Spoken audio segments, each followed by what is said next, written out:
Hello, in this video lecture I will discuss about the PN junction diode working, that how basically PN junction form and how the PN junction diode works. This is the focus of this particular video lecture. I will discuss systematically some points related to the PN junction diode. First of all, that about the P-type semiconductor and N-type semiconductor. Basically, this is the junction.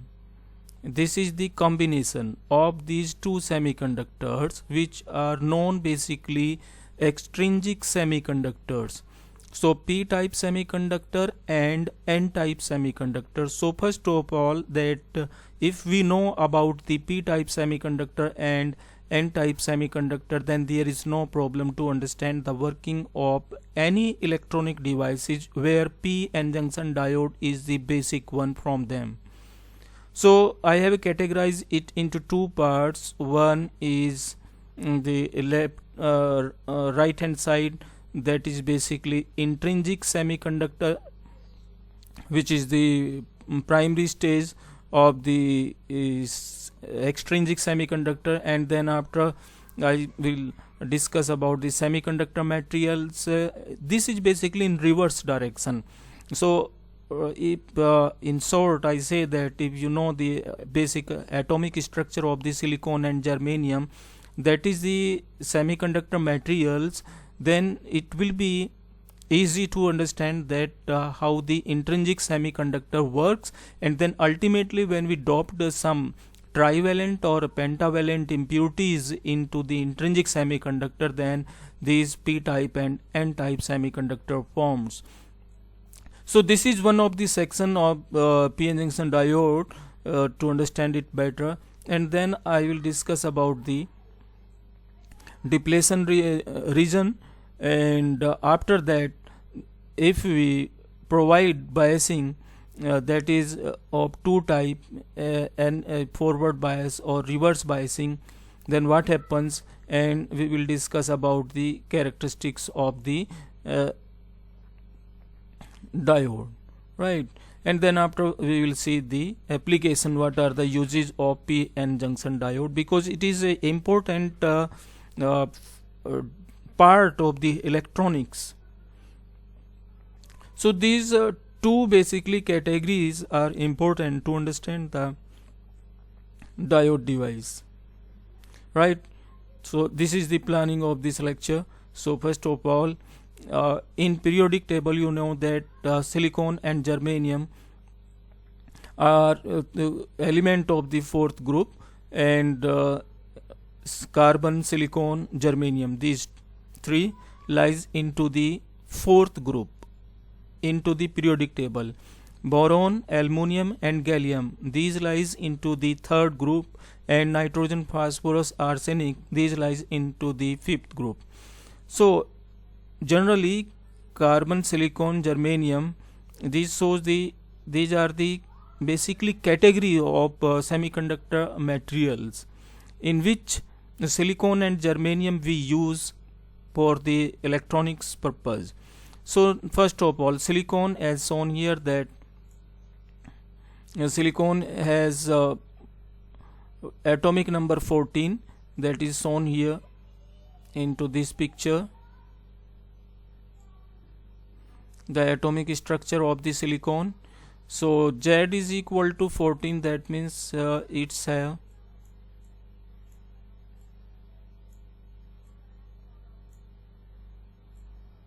these 14 electrons. And first of all, into this first cell, that is the K cell. In K cell there are only 2 electrons. So in K cell of the silicon there are only 2 electrons. In L cell, that is second cell, there are only 8 electrons. So these are 8 electrons. And outermost orbit there are 4 electrons, and that is the M cell. So in M cell there are 4 electrons, and these electrons are valence electrons, right? So this is L cell. So this is the distribution of the electrons into K, L, M cell, and further you will see the electronic configuration of the silicon. And here this is the germanium, that's have atomic number 32. This is the atomic number which is given here, and you will see that here in K cell there are 2 electrons, L cell have 8 electrons, M cell have 18 electrons, and these 4 electrons are the outermost orbit electrons and are known as valence electrons, right? So what is the purpose of this slide? Basically here, as you know that silicon, germanium are the semiconductor material. So these are pure semiconductor material, and we use the third group and the fifth group to make these intrinsic semiconductor into the form of P-type or N-type semiconductor, which we will discuss into the next slide. So here one of the important part is the electronic configuration of the semiconductor material, in which silicon electronic configuration is shown. In the first cell, that is 1s2, s is the orbital in which they have only 2 electrons capacity, p orbitals have 6 electrons, and d orbitals can accommodate 10 electrons, while f orbits can accommodate 14 electrons. So this is the number of electrons in that particular cell, or you can say right now the orbits. So 1s2, 2s2, 2p6, 3s2, 3p2, this is the electronic configuration, and 2s2, 2p6 correspond to the second cell, 1s2 correspond to the first cell, and 3s2, 3p2. Here s orbit is complete and p orbital have only 2 electrons, while it can accommodate 4 more electrons, right? So these are 4 valence electrons. So this is the electronic configuration of the silicon of this. Here atomic mass number is shown, that is 28, right? So again periodic table environment of semiconductor materials is shown and the outermost orbit electron. So you can see here that this is carbon, silicon with red color, and germanium with this 4th cell. There are 2 electrons, silicon, and then tin and lead, right? And similarly you can see here that this is the boron, 3rd group element, aluminium,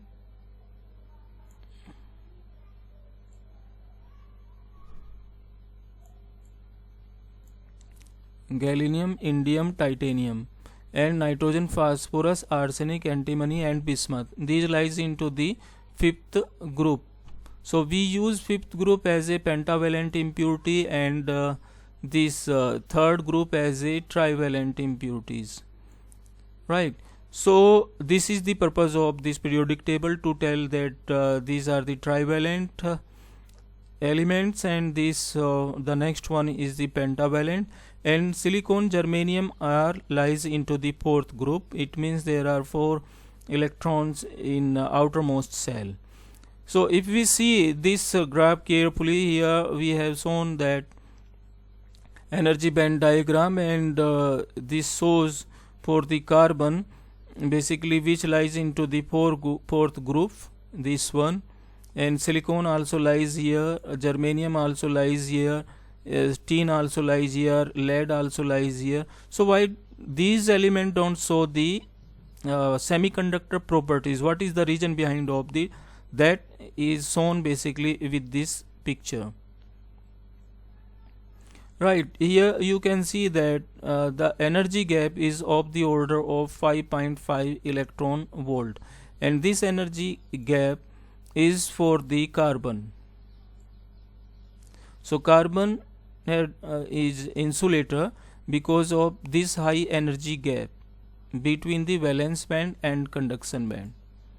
The reason of it, that why carbon don't show the semiconductor property, because the energy gap between the valence band and conduction band is so high, and that lie basically into the region of insulators. Further, you can see here that in case of tin, and there is a very small gap, that is 0.1 electron volt. 0.1 electron volt gap is for the tin between the valence band and the conduction band. This is red, this is the valence band. Here you can this pink color basically, and upper line, this line basically shows the bottom of the conduction band, right? So in case of this tin, there is a very small gap. It means it is basically just like the conductors, tin. So there is no energy gap. That gap is very small, 0.1 electron volt. Comparatively to the germanium, germanium has 0.7 electron volt gap, and the silicone have 1.1 electron volt gap. This is for the silicone. So energy band gap for the silicone is 1.1 electron volt, and for the germanium that is the 0.7 electron volt, right? So this is one of the important factor to describe that why the other element of the fourth group does not show the semiconductor properties like as germanium and silicon. That is because of the energy gap between them, right? So tin have that is very small gap, and carbon have so large, and into the lead there is no energy gap, right? So this is the one of the reason. Into the next slides we will discuss about the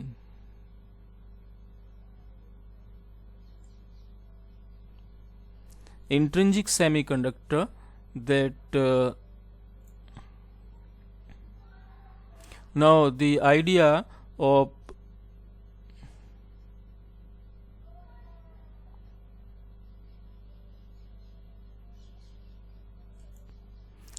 in the last slides you have seen that I have shown you the semiconductor materials.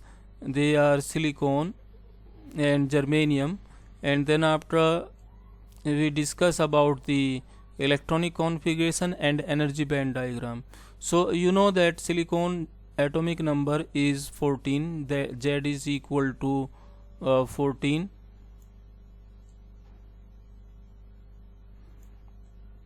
and in the last cell there are 4 electrons. These are 4 valence electron. Silicon basically develop in such kind of lattice structure.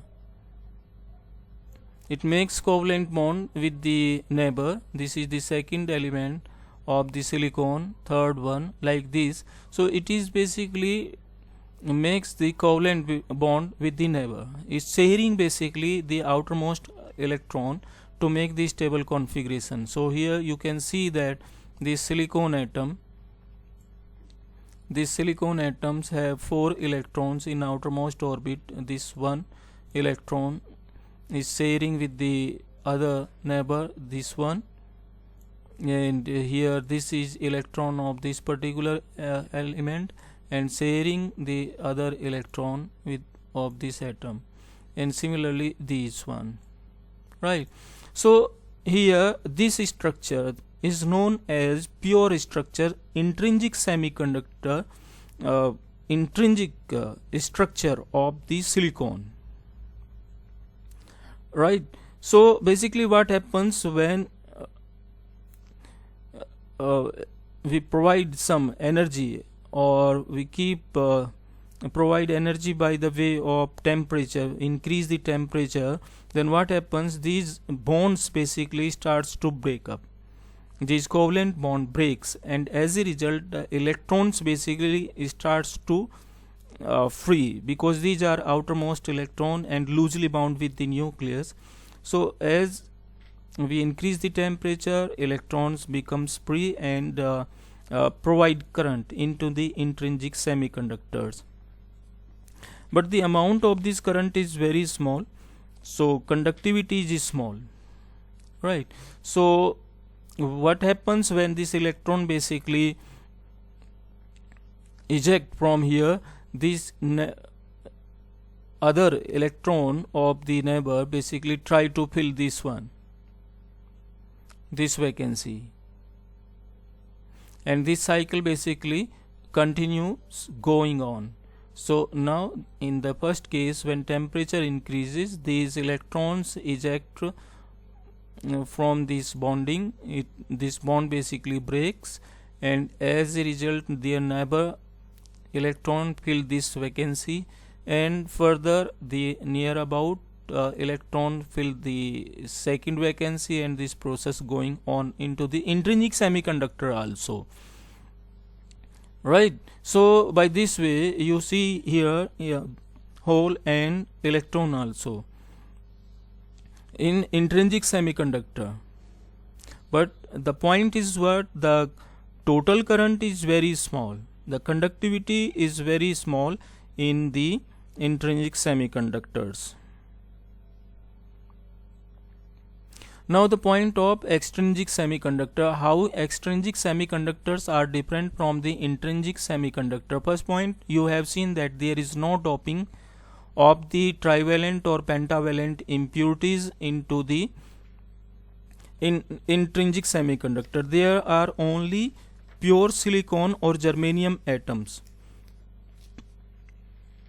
In extrinsic semiconductors, basically these are of two types, one is P-type and second is of N-type. So what basically we do, we use the trivalent impurity for the P-type semiconductor, right? So here I have considered the aluminum, that is the trivalent impurity, this one, and its atomic number is 13. Z is 13. You know, Z is 13 for this particular element, and as a result you know that there will be 3 electrons in outermost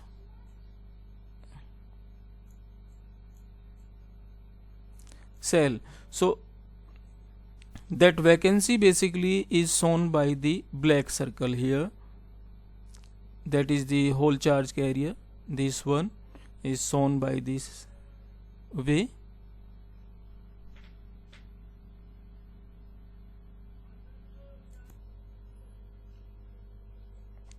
So you know that I have considered here aluminum as a trivalent impurity, and you have seen that Z of this aluminum is 13. That means there are Z is 13. So 2, 8 and 3, these are the distribution of the electrons into the K cell, into the L cell and into the M cell. So there is a vacancy, and that vacancy is shown by here by the black circle, right? And this is basically hole and have positive charge, right? So this is doping of aluminum, and this atom is known as dopant. Here aluminum is known as dopant.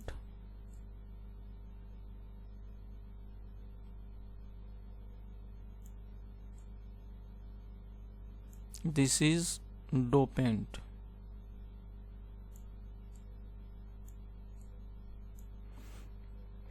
Right, after it basically the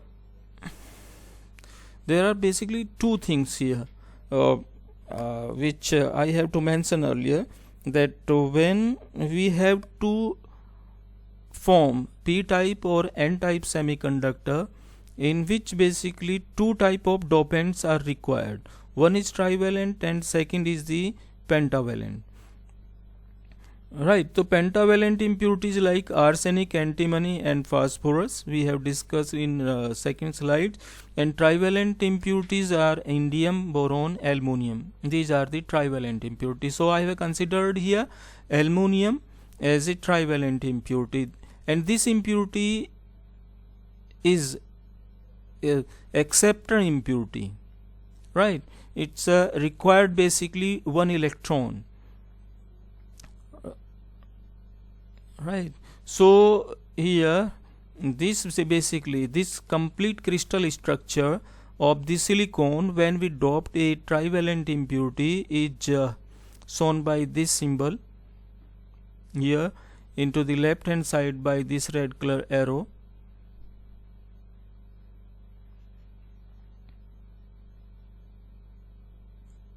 This one is the symbol of this complete crystal structure, in which negative sign is indicated by the aluminium ion, and this hole have positive charge.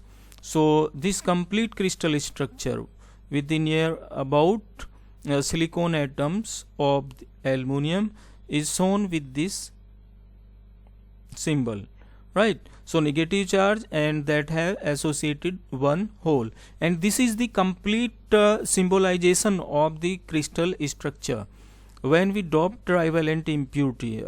So if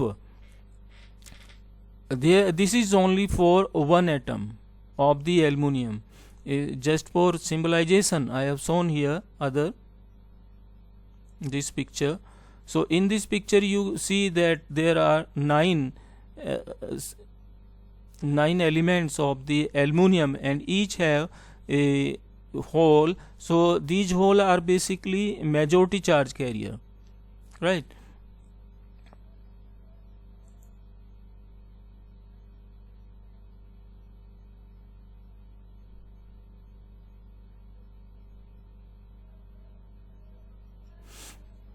So in this picture you have seen that aluminium, when we dope this in the pure silicone intrinsic structure, it basically develop such kind of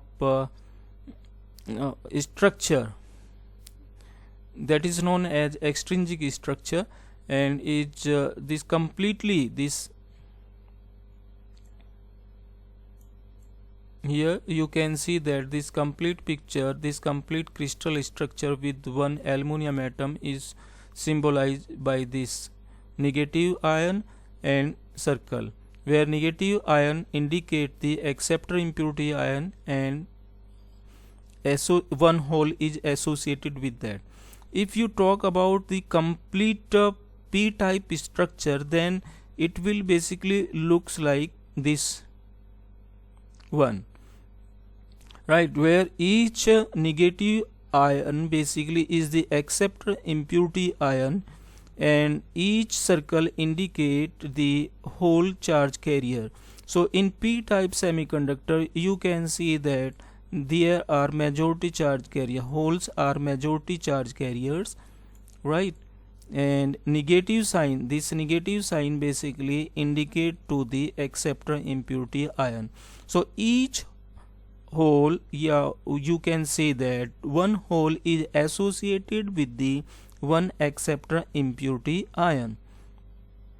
So this is the exact correct picture for the P-type semiconductor material, right? But in general what happens that some people use this kind of picture for the P-type semiconductor, where they make positive signs for the hole, and there is no idea of the impurity ions. So by these pictures one cannot explain any kind of further explanation of the p-n junction diode or transistor. So this is the comparison. This is the wrong symbolization of the P-type structure.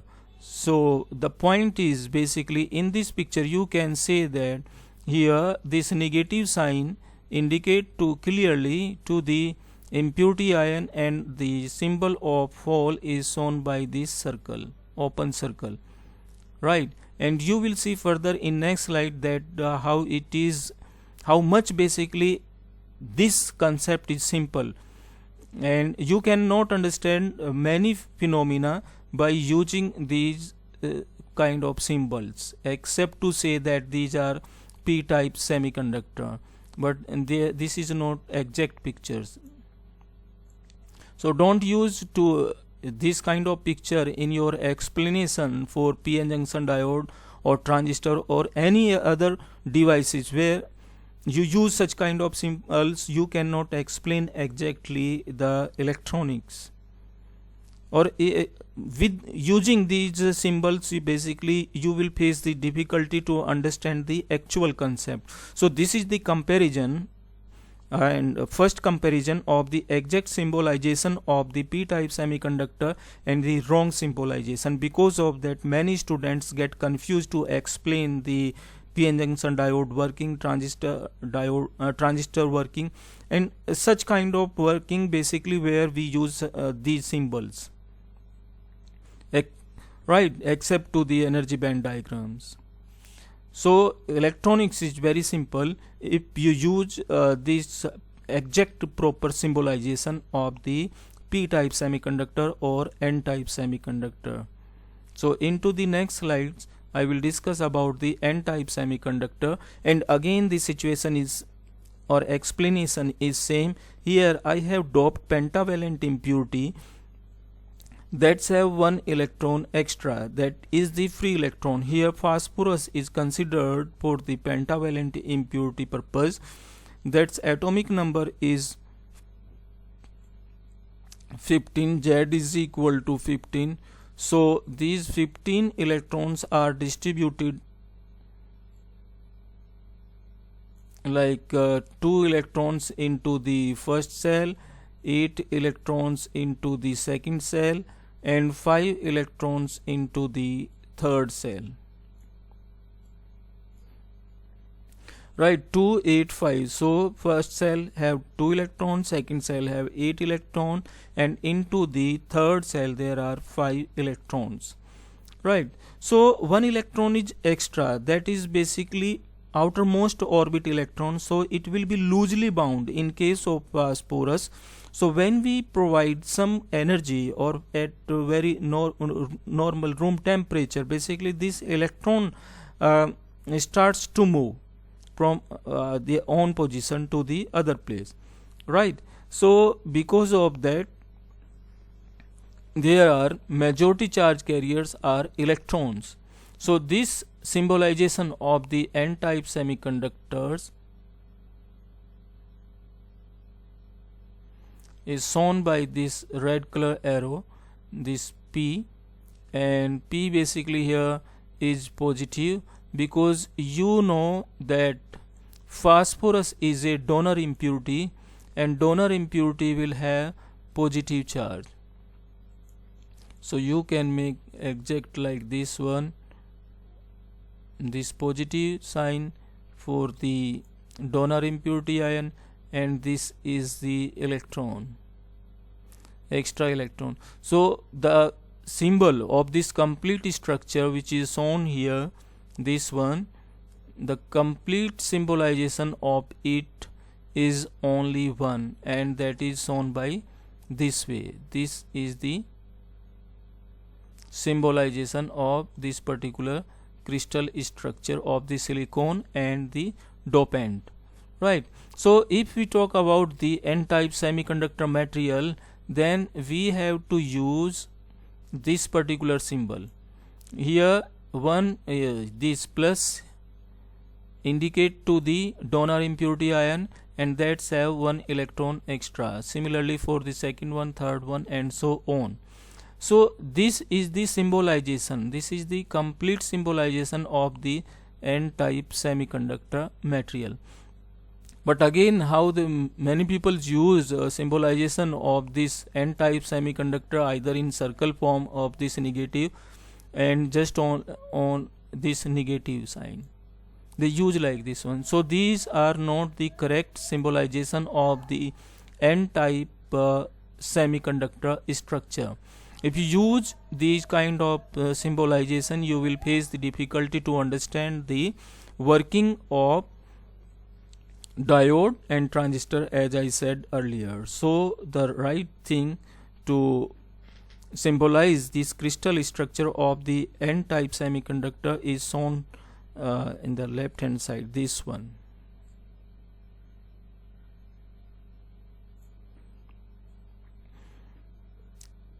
Right, so these are n-type and p-type semiconductor structures which I have discussed systematically, and now we will. So you have seen here the n-type semiconductor structure, and I compare the wrong symbolization of the n-type semiconductor similarly as into the p-type semiconductor, and I am 100% sure if you use the wrong symbolization you cannot understand the basic electronics. You can cram but you cannot understand. But if you use the actual symbolization of these extrinsic semiconductor materials, then you will realize, you will feel immediately that there is no problem to understand the any kind of basic working of semiconductor materials. Right, this is the only point by which the many students face the difficulty to understand the electronics in their secondary classes.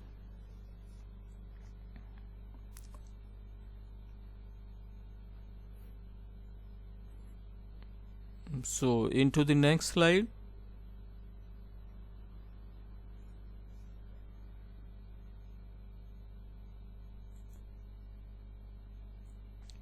Here in this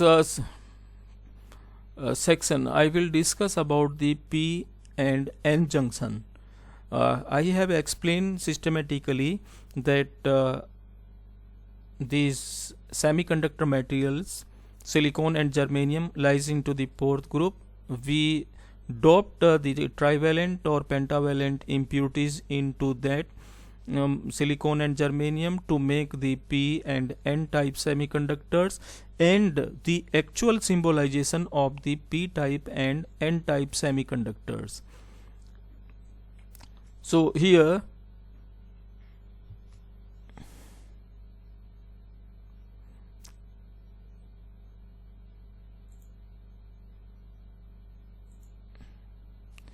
the P-N junction is shown in 3 pictures without any biasing. Biasing I will discuss into the next slide. So how basically P-N junction formed. So in the left hand side I have used N-type semiconductor, and into the right hand side, that is the P-type semiconductor. When we join these two, so then that time what happens, how a junction basically is formed, and how the junction behaves under the influence of external applied voltage. So here you can see that basically in reality these are the vapors of the P-type silicon semiconductor and N-type silicon semiconductor vapors. So there are several processes by which a semiconductor can be formed. The wafer now contains P region and N region, and a metallurgical junction between P and N region develops. Right, and that is this one with the color, blue color, right here. This is the metallurgical junction. So in the P-N junction formation, there are two important processes which occur during the formation. They are diffusion and drift. So we will try to understand about the diffusion current and drift current. So before we go into the diffusion current, without any biasing, we know that in N-type semiconductor material, the majority charge carrier are the electrons, and in P-type semiconductor, the majority charge carriers are hole. So here you can say that holes are majority charge carrier and electrons are majority charge carrier towards the N side. Right, you know about it. And plus minus sign indicate to the donor impurity and acceptor impurity. So with this symbolization, this picture is clear that red dots are the electrons and these are extra electrons, free electrons, and these electrons are of the donor impurity ion and they are basically pentavalent impurity. Here I have considered phosphorus as a pentavalent impurity. In the right hand side, that negative signs basically indicate to the acceptor impurity ion, and one circle, open circle, small circle indicate to the vacancy. That is the trivalent impurity related to the third group and required one more electron, there is vacancy. So they are hole. So in P-type there are majority charge carriers are holes, right? And by this picture everything is clear. Now you don't need to make that crystal structure for each one. Now automatically it is clear that there are free electrons, there are holes, there are dopants, whether that dopants is acceptor impurity ion or donor impurity ions. So what happens basically, as I told you, when you join these two vapors of the N-type and P-type, there are two processes which take place. One is the diffusion and second is the drift. One will be the diffusion current and second will be the drift current. So diffusion current because of the majority charge carriers and drift current is because of the minority charge carriers. So can you tell me here that what are the minority charge carrier into the N-type sides? Right, there are holes. And what are the minority charge carrier towards the P-type side? Right, there are electrons. So electrons are minority charge carrier into the P-type semiconductors and holes are the minority charge carrier into the N-type semiconductor, right? So this is about the majority charge carrier and minority charge carrier. In N-type semiconductor, majority charge carriers are electrons and holes are minority charge carriers. In P-type semiconductor, what are the majority charge carrier? Holes. And what are the minority charge carriers? Electrons. So I use two words. One was the diffusion current and second was the drift current. Diffusion current basically take place because of the majority charge carriers. In the second picture I have shown by using the purple color electron hole recombination. When we join these two wafers of the two extrinsic semiconductor P and N-type semiconductors, electron starts to move towards the P side and hole starts to move from P side to the N side, right?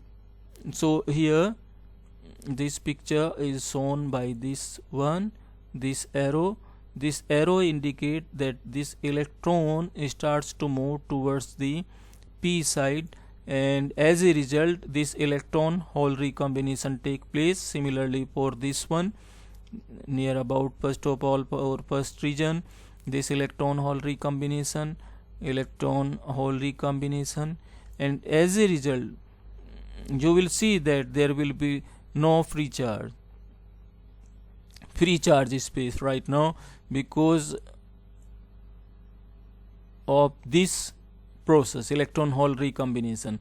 So electrons are basically moving towards the P side. So you know that current is the rate of electrons, I is equal to dq upon dt, or you can say q upon t.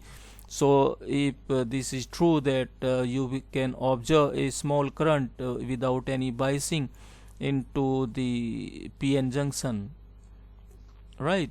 So that is one of the reason electrons flow towards the p side and holes starts to flow towards the n side. If you want to explain that IE and IH, so if you have to explain IH, then you are considering holes, and if you are explaining about the IE, then that time in your considerations are electrons.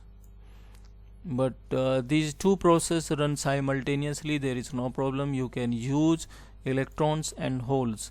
So in the first point you are saying that electrons are moving towards the p side, this side, and as a result electron hole recombinations taking place, and as a result you are getting the diffusion current.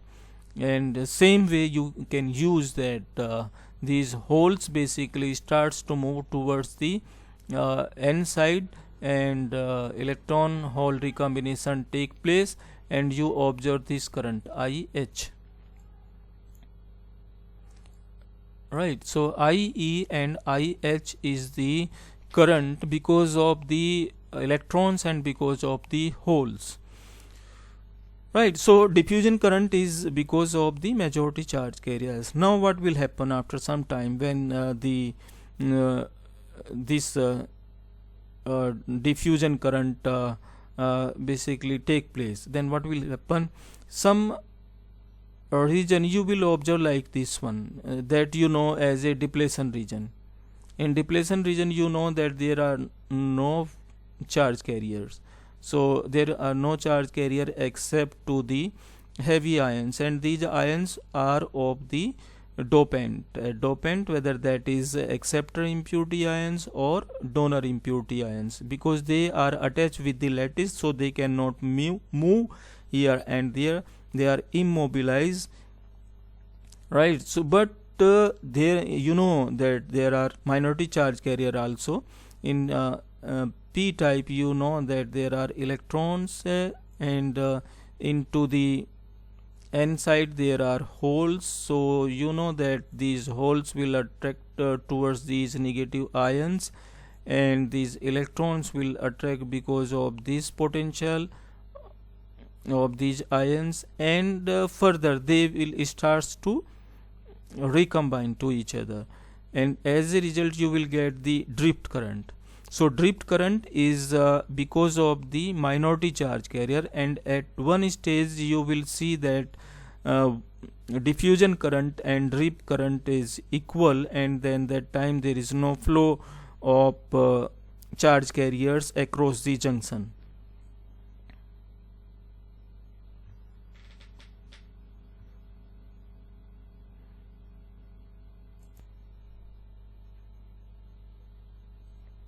So you have seen here that when the p n junction form, electron and hole recombination take place, and as a result diffusion current and drift current starts to flow, and at equilibrium situation that drift current is equal to the diffusion current, and there is no more current into the equilibrium situation, right?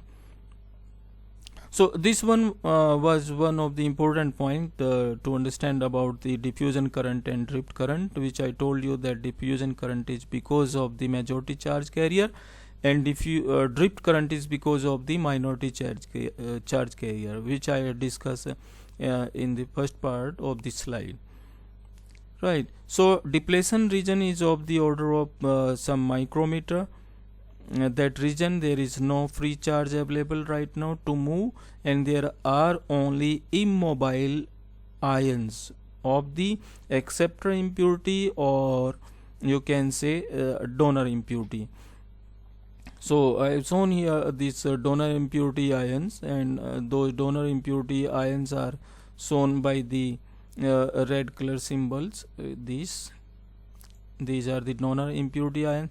So if you see here carefully, all these ions across this junction, which is shown by the blue color, so this region is equivalent to the electrode of a battery. There are only negative ions across this side, and similarly there are negative ions.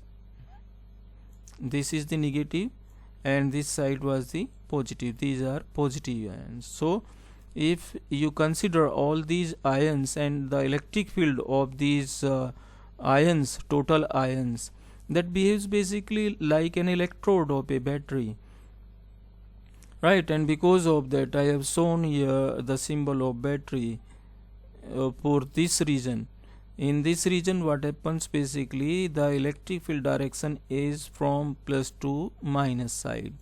So this is known as internal potential barrier of the junction. It is 1.1 electron volt for the silicon and 0.7 electron volt for the germanium. So 1.1 electron volt is for the silicon, that is the potential barrier which is shown here, and 0.7 electron volt, that is because of the, this is 0.7 electron volt for the germanium, right? So this is the potential barrier. This is 0.7 volt. So there are no further movement of the charge carriers across the junction, and this internal potential barrier develops, which basically stops the free charge carrier to move across the junction. Why? Because in towards the p side here, this is hole and that's a positive charge, and when it tries to cross this junction, it basically see these positive ions or positive electric field of the ions. So it will basically repels, and because of that hole cannot cross the junction, right? So there is no current, no role of current. And similarly you can use this idea for the electrons. These electrons cannot move across the junction. Why? Because across the junction they see the negative ions field, and that repel basically these electrons, and because of that there is no movement of the electrons, means there is no current further. So in other way we say that this is the potential barrier, because these electron cannot cross the junction, and similarly hole cannot cross the junction. So this potential barrier is of the order of like this.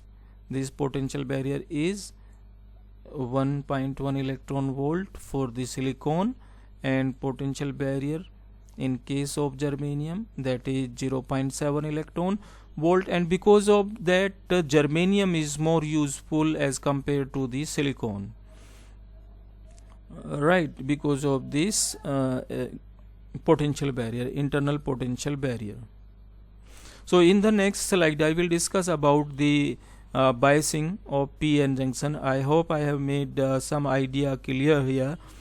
If you have any doubt you can message me, but the important point to understand the basic electronics is to use proper symbolization of the p-type and n-type semiconductors. Then that time you will not face even a single problem into the electronics, and you will get your interest for 100% interest into this simple subject,